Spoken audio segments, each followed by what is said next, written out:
Hi friends, ఇప్పుడు cross పట్టీని నేను వేళ్లతోటి ఎలా చెప్తున్నానో చూడండి. 4 ఏళ్ళు ఉంటాయి కదా, ఈ 4 ఏళ్లను ఇలా పెట్టుకోవాలి.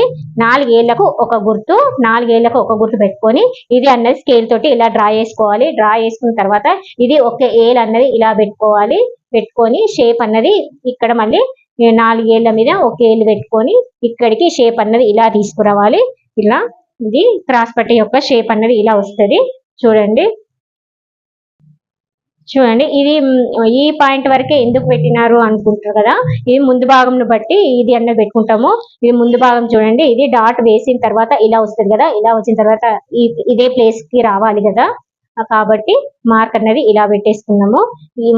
నెక్స్ట్ వచ్చేసి ఈ పొడవు అన్నది ఎలా తెలుస్తుంది అనుకుంటున్నారు కదా, ఇగో వెనుక భాగం వచ్చేసి ఇది కొలత ఇలా పట్టుకోవాలి. దీనికంటే వెనుక భాగం కంటే కొంచెం తక్కువ పెట్టుకున్నా పర్వాలేదు, ఎందుకంటే డాట్ కు పోతుంది కాబట్టి.